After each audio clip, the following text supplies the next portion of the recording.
Hello and welcome to the Battle Report for Dawn Raiders 2026. So this is my list for this tournament. This is my first list actually. So I have 12 troopers with a plan of having 2 in hidden deployment, making me deploy a limited insertion list because on the table I only have 10 orders in total at the start of the game, thereby preventing my opponent from taking 2 orders from my order pool during the strategic use of command tokens. This only applies if I have the first turn. If I have been given second turn, I can choose to have a full complement of 12 orders to keep my 2 troopers in hidden deployment. So I can have a full complement of 12 orders, or keep 2 troopers in hidden deployment to keep the specialists alive. From previous games, I have learned to keep 12 orders on the table because if I lose a couple of troopers with 2 in hidden deployment, I start my round with less orders than I expected, making recovery of the game a lot harder.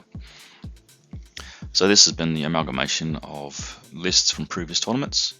It consists of a Hospitaller Corps with the Lieutenant HMG, Deferson with multi-rifle and light flamethrower, and a Hospitaller with boarding shotgun and emitter.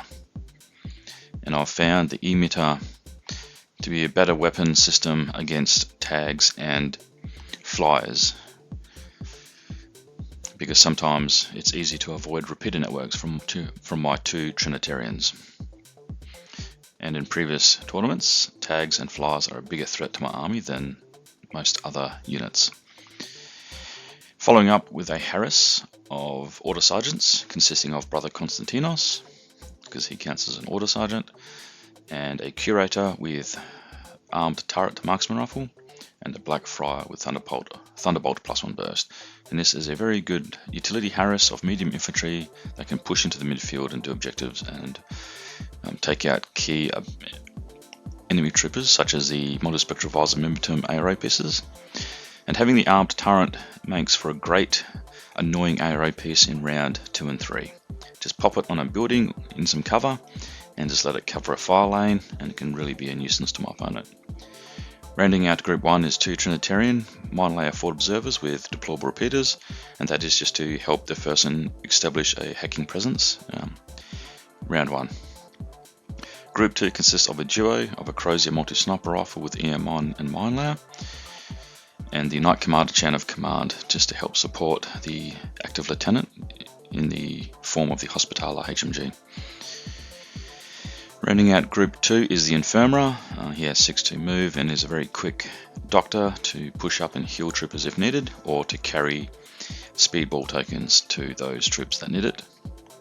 And an Infirmera multi-sniper rifle, a Trinitarian multi-sniper rifle, because I do like having the Trinitarian multi-sniper rifle just hidden somewhere either deep in my deployment zone on the other side if there's a high feature, or in the midfield, covering a good sight line traversing left to right in the midfield.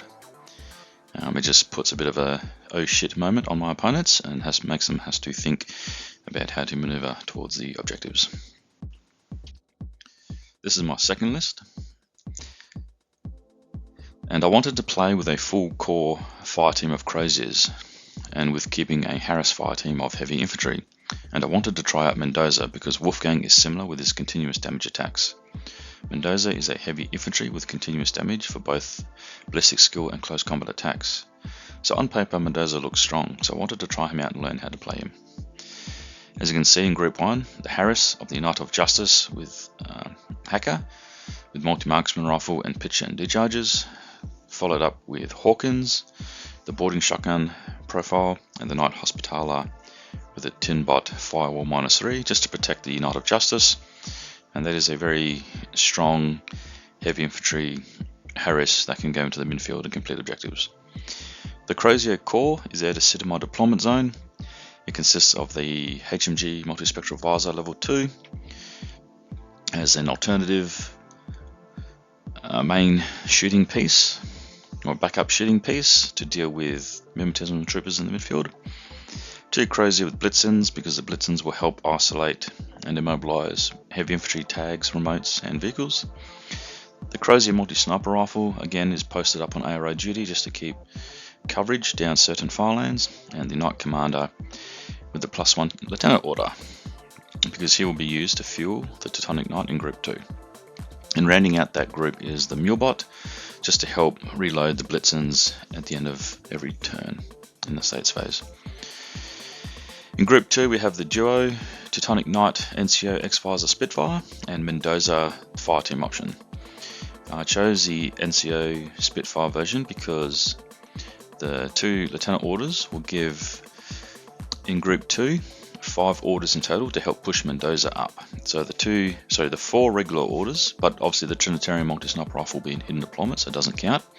So this fire team has 3 regular orders and 2 lieutenant orders to push it up to the midfield and do some damage if I can. So before we get into the battle report, we had a Armies on Parade, which is just a painting competition, and players can put their entire armies from both lists, so all the troopers for both lists, onto the game table, put them on a display and just have them graded on painting quality. So here's my military orders. These are all the troopers from both lists. And as you can see, a couple of pieces, Konstantinos is not painted. Neither is the Spitfire, NCO, and Mendoza.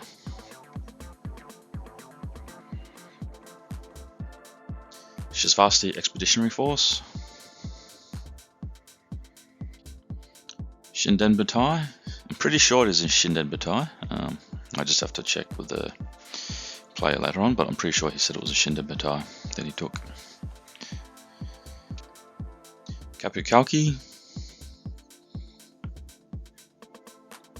As you can see, there's a flyer in here, so if I came up against it, I was hoping to have the emitter, the Blitzens, and the repeaters to help stop that thing, because that flyer is surprisingly very powerful. Yujing.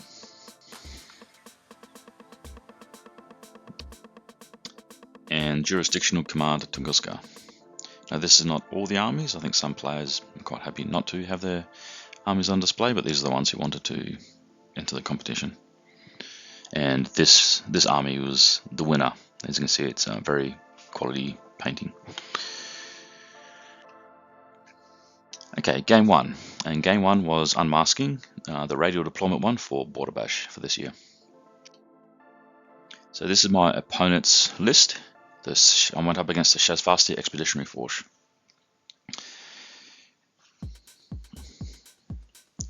And interesting kind of list. I know a lot of people say Shasvasti are a bit of a weak list, but to be honest, this game they were very powerful in the way they completed the mission. And my opponent is a very skilled player with Shasvasti. So this is my deployment zone. There are 3 consoles in the middle highlighted by green, and my 3 HVTs highlighted in blue brackets. And you can see I deployed on the left corner.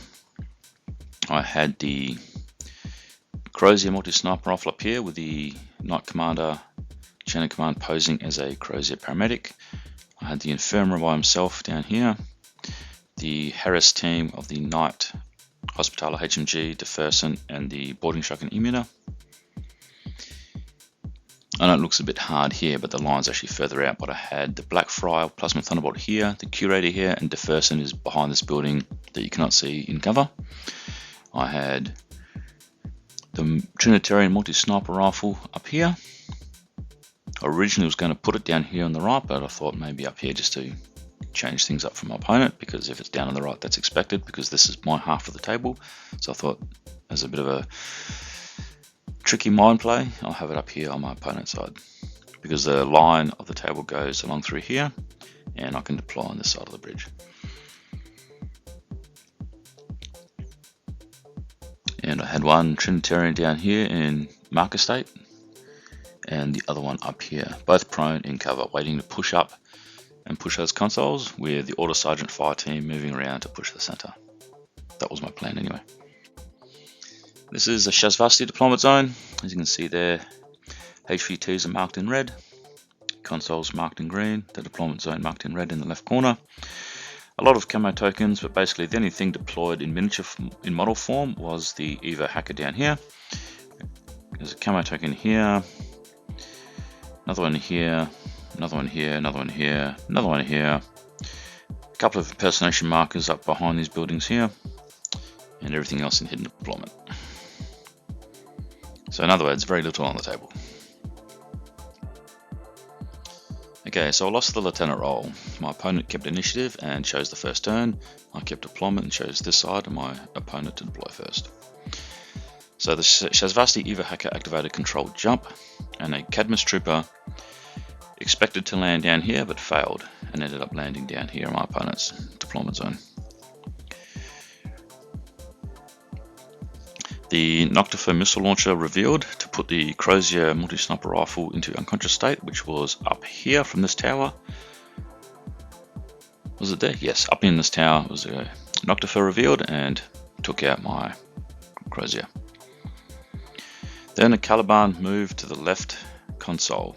I think that was it there, and it moved around there.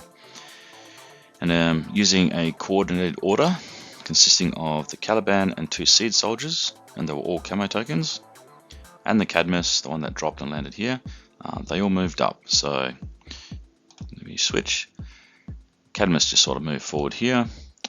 The Caliban moved into contact there. A seed soldier moved into there, and this one moved into there. And they basically all just pushed the buttons at once as a part of the coordinated order, and they all succeeded. So my opponent revealed all my HVTs, the 2 decoys, and the actual, designated target, which was this one here in the middle. That was my designated target. And so the center seed soldier moved in and killed that one, and then the EM mine exploded and put the seed soldier into isolated state.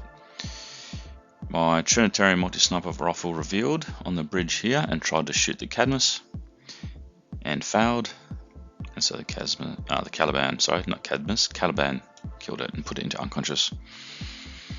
And then the Caliban moved around here and destroyed my other HVT up here.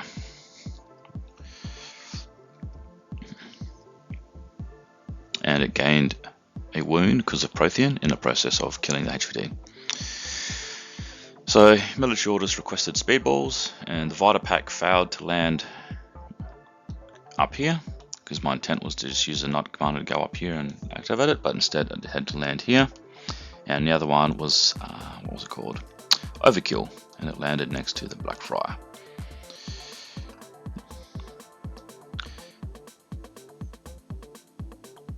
So my Light Commander pretty much just jumped, picked it up, and then came back, and that was as far as it went because the orders were limited for my group 2. Let me just tidy up the table. And then from there, the Black Friar and the Order Sergeant Fire Team moved up. Black Friar picked up the Overkill and moved here and gained line of sight to the Noctifer that revealed here. And Konstantinos moved here, and the Curator moved up here. I think they sort of moved there actually. So the Curator moved and deployed an armed turret on top of the building up here. And the Black Friar took 3 orders to eventually kill the Noctifer. So the first time with Overkill, I was hoping that SR-1 would be useful, but failed to hit. And then second one failed to hit, and the third time managed to hit, and second time succeeded in hitting and putting the Noctifer in Dogged or NWI, and the third time ended up killing him. And then Konstantinos, the fire team sort of moved around a bit, but Konstantinos went around here to try and kill the isolated seed soldier, but failed, and the seed soldier tucked in behind that sign there.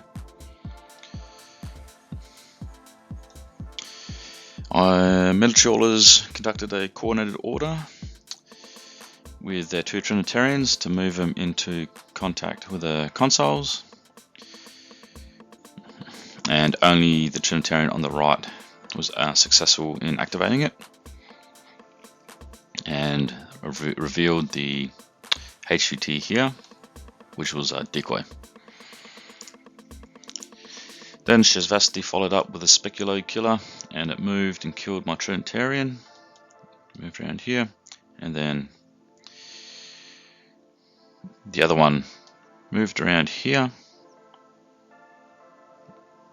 and killed this decoy. And so Shivasti in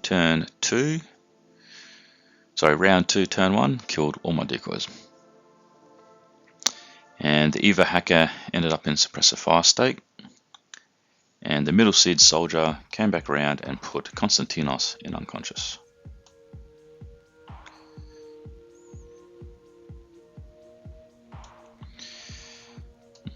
Now I pushed the Infirmera forward to try and Dr. Konstantinos, but ended up failing and killing him, even after spending a command token. And so the Infirmera went on a rampage and just went up here, killed the seed soldier here, went up here, and unfortunately was killed by Panzerfaust from this seed soldier. And then I tried to push the Black Friar up to kill the Caliban that was now hiding behind here, and failed. And the Knight Commander ended up jumping up here and just landing just short of the Crozier multi-sniper rifle. So I could not, I ran out of orders to hand the fighter back over. Just tidy up the board a bit.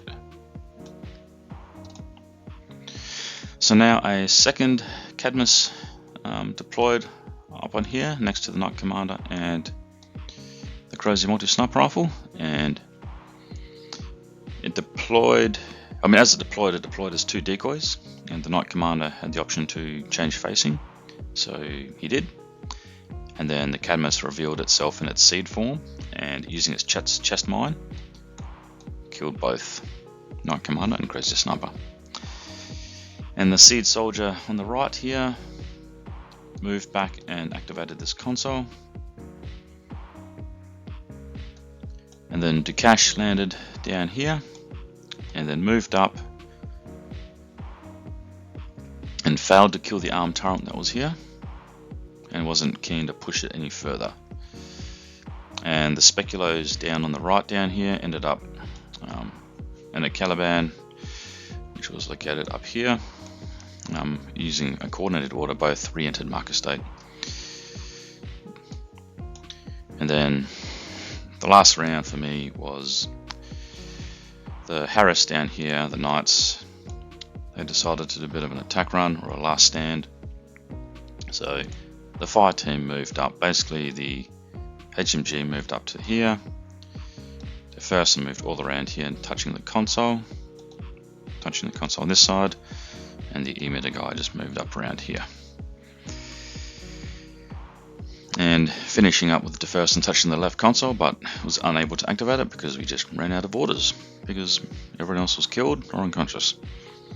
I used the Hospitaller HMG to shoot the last seed soldier. So the final score was Shesvasti 10-233 to military orders 0-100.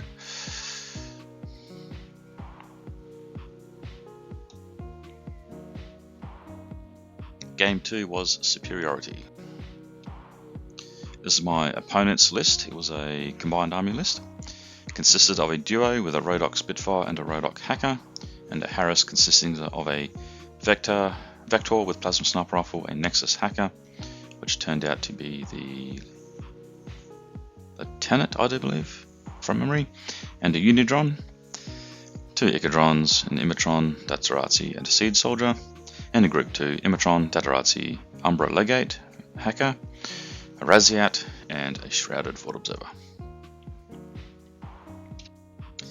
So this is my deployment zone, and I forgot to take a photograph of my opponent's deployment zone. But this is the battlefield, and this is on my table. And as you can see, the objective markers that I have, I've painted in bright bold colors, so it's easier to identify on the table.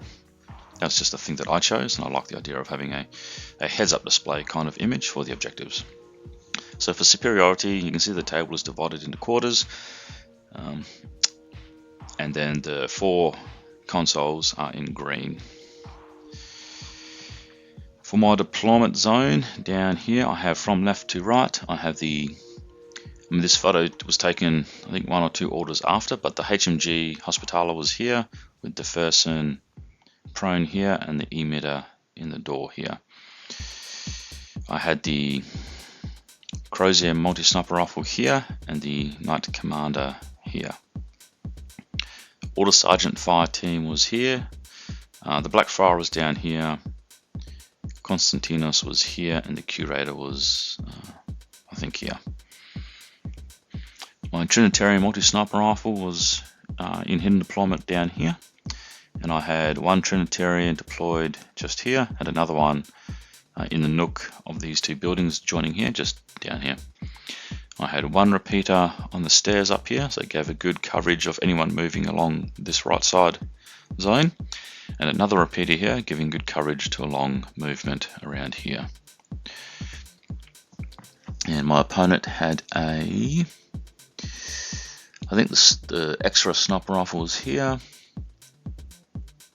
The Umbrella Gate was on the stairs behind the sniper tower. Datarazzi around here, Datarazzi around here. You had the Duo and Harris fire team behind this building. He had an Imatron here and another Imatron there. Datarazzi up top there. Camo token here, which I think was the Shrouded. Can't remember what that is, but anyway, that's his deployment zone. So for this mission, I lost the lieutenant's role. My opponent kept deployment and selected the far side and deployed second. I kept initiative and had the first turn. Military orders started first. The Order Sergeant fire team moved up, and the Blackfriar moved up to here and discovered and shot the siege soldier, which was located here. And that was the paramedic. And then the Curator moved up to here and destroyed the Imatron that was here. So shot that one there, because that's an order, so if the less orders the combined army have, the better. And then Konstantinos was here on the stairwell, just sort of covering out that way. The Hospitaler fire team moved up, so DeFerson moved around here, and the boarding shotgun moved up to there, and the HMG moved back to here. And unfortunately, the HMG received fire from the extra sniper and took a wound. I pushed the Infirmera up the stairs here to go prone, just to dominate this zone on the right. And then let me clear the board for my opponent's turn.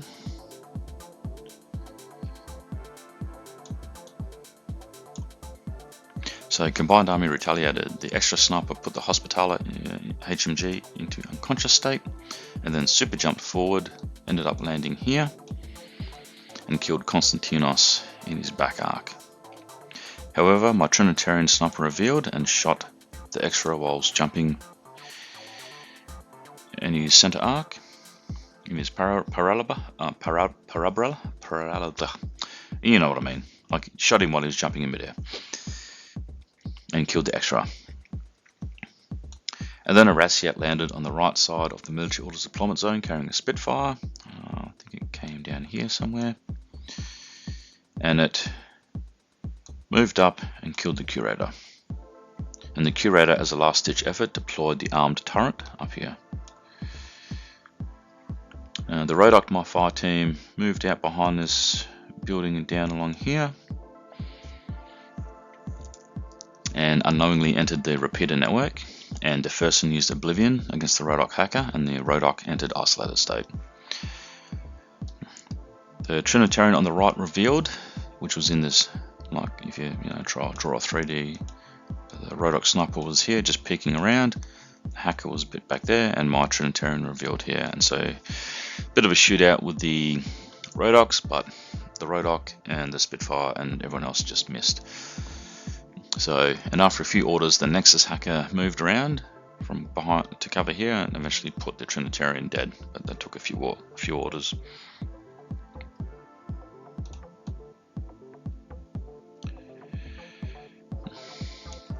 So then military orders requested speedballs to land, and they were Vitapack. One was Vitapack and the random one was Switch On, and they both landed on target. The Vitapack landed, I think from memory, down here, and Switch On landed down here. So Deferson picked up the Vita pack, ran in here, and then healed the Hospitaller HMG Lieutenant. And the command token was spent to reform that fire team. The Trinitarian sniper moved around here to kill the Raziat,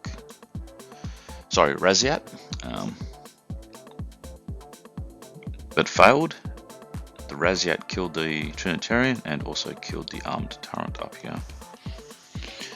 The Umbra Legate moved up to the roof and fired a pitcher behind this wall, trapping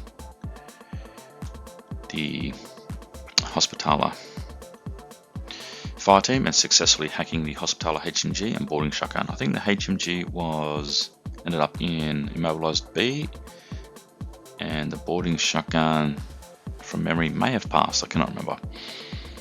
It may have successfully reset. So the Rodoc hacker moved out of repeater range of this one up here and passed his resets, so cancelling his isolated state.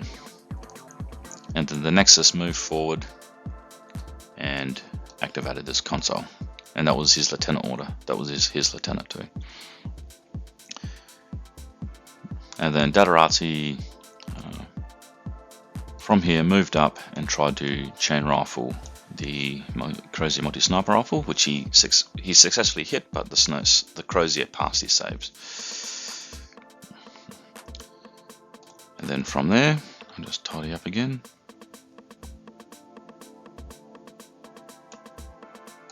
The boarding shotgun moved up to here and successfully killed the Datarazzi that was in the open. The Hospitaller failed the HMG Hospitaller failed his reset roll and remained immobilized. And I think he ended up, he moved up to here eventually and was immobilized at this point because of the repeater. Now, Deferson failed to Trinity the Rodoc hacker because he has Trinity +1 special die.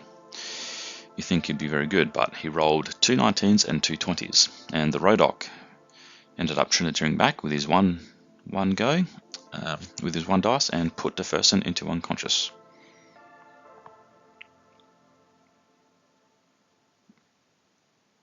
Yeah, because we did that twice. The first time he rolled 2 19s and 2 20s, went into 1 wound, or gained 1 wound, and then repeated it. I tried to do it again the second time, and then I died. So, yeah. No, he didn't die. He went unconscious, unfortunately. So from here, the Infirmera moved down, collected the switch on, and did a run towards the Hospitaller. Sorry, this way, HMG, and ended up being just short half an inch and was out of orders. So from there, the Nexus hacker moved up from here and activated this console.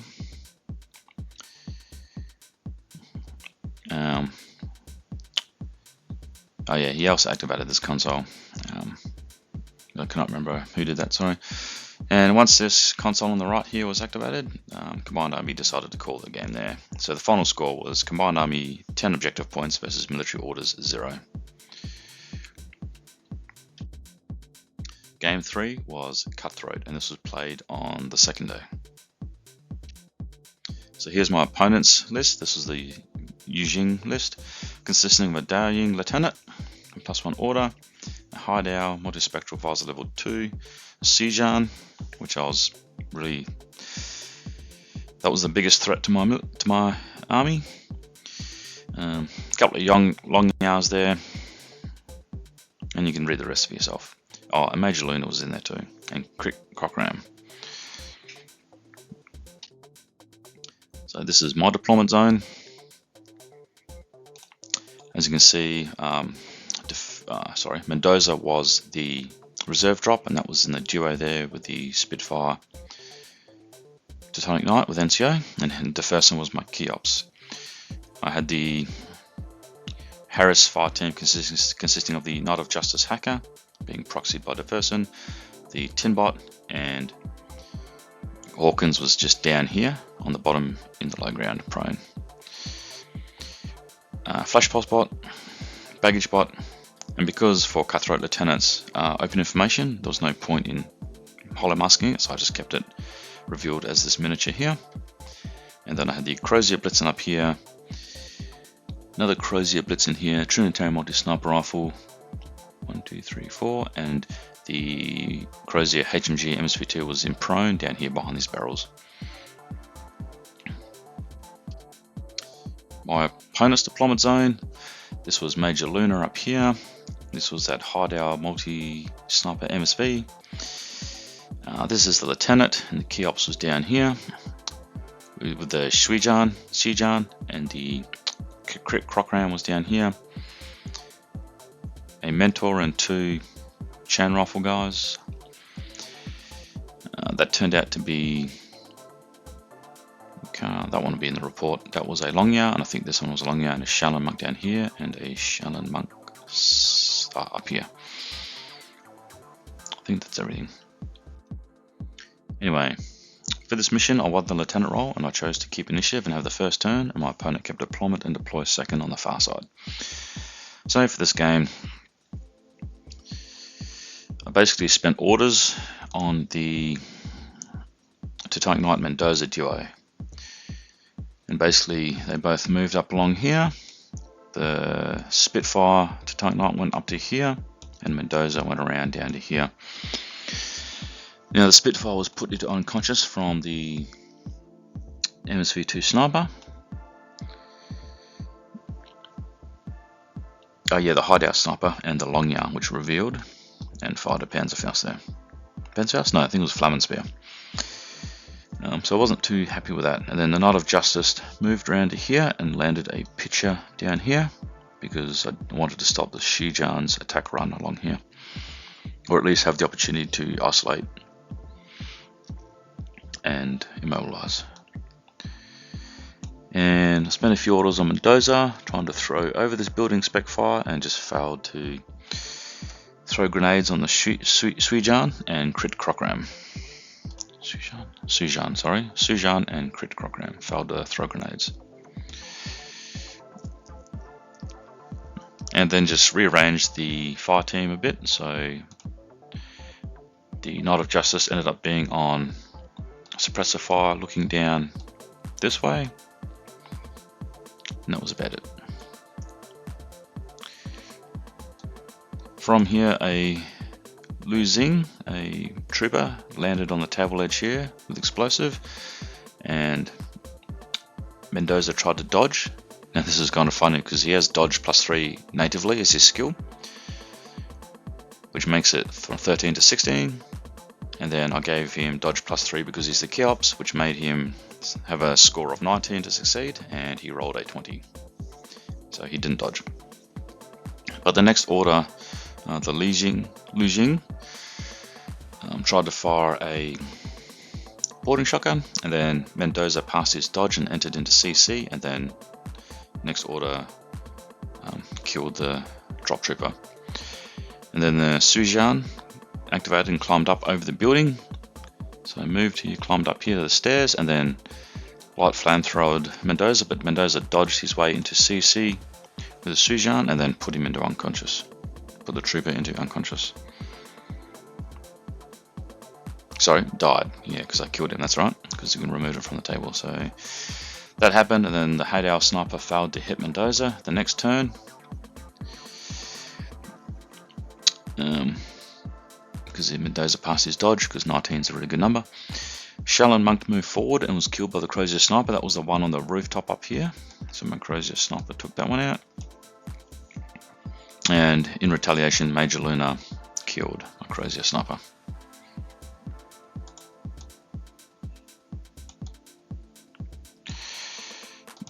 And then Mendoza, with his cleansing fire, went on a rampage. He killed the revealed Guilang here, and then went up over here. Oh, sorry. And then from here, fired at the Hideout sniper, and then killed him, because continuous damage BS attack is brilliant. And then moved up, and then discovered and killed the Daoing lieutenant. And then the Dokkaebi, which I think was down here somewhere, was nominated the new lieutenant. And so Mendoza came back and killed Crit Crockram down here. Moved along the rooftops, killed a pleb trooper, and then On the top of this building, which you cannot see here, he ended up in suppressor fire state.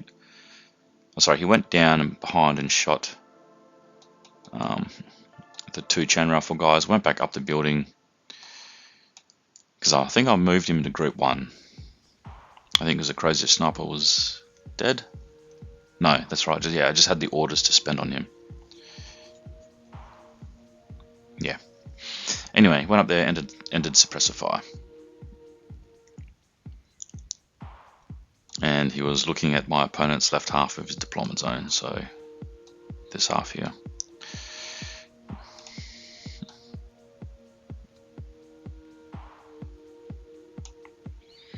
Then Major Luna moved to engage Mendoza, but was killed in ARO. And Yujing was put into retreat, and my opponent decided to end the game there. Now, I know the no quarter rules applies to this scenario, but since so much damage was done, it was honourable just to call the game there. No need to wipe out my opponent's entire army. So the final score was military orders 10-250 versus Yujing 0-62. And the dice were in my favour for this game, and just completely unlucky for my opponent. And that is the end of the battle report for the tournament. There will be no after action review for this tournament report. I'll just go through some of the tables that we played on, the players pack, and the final results. But first, I would like to give a big thank you to James, who is one of our walk calls here in Western Australia Infinity, for organising and running the tournament over the weekend. And I'd like to give a heartfelt and sincere thank you to Clint for allowing all of us to come to his house and play the games over the weekend. It was definitely an interesting and enjoyable weekend. So thank you. This is one of 4 tables we played on, a desert themed Haqqislam inspired table. This is an urban city setup. Another futuristic urban city setup. The company that produced the off-white hexagonal terrain pieces is no longer in operation, so this is probably a rare terrain piece now. Exclusive, I would say. And this is my terrain setup. Basically just the basic Corvus Belli cardboard, supplemented by pre-painted terrain from Arsenal. This is the players pack, a good selection of prizes on offer. In that little toolbox fishing box container on the left is a fully painted 012 army with all the miniatures, and that went to the player who came last, because he actually does not have his own faction. He was borrowing a friend of his, so now he has his own faction to play with. And for myself, I ended up walking away with the Bandua Aztec series pack, a good supplement to my cardboard terrain. Here are the results of the tournament overall, and I placed 7th. Now, I have some interesting and exciting news for you all. Western Australia Infinity is planning to host a 2-day event consisting of 5 rounds next year in 2027, most likely the 4th quarter for the year. The aim will be to have it in November, but it may change, but definitely in the 4th quarter of the year. So missions, dates, venue hire, whatever, all that will be to be advised at a later stage. However, I'll be providing updates once I know more, and I'll be sharing with you guys on YouTube. And you can also find out more updates as well on the Western Australia Infinity Facebook page. So this is the end of the battle report for the tournament. Thank you. Let me know your thoughts and comments your thoughts and opinions in the comments below. And thank you for watching. I hope you have a good day. And remember, the dice always decide the outcome.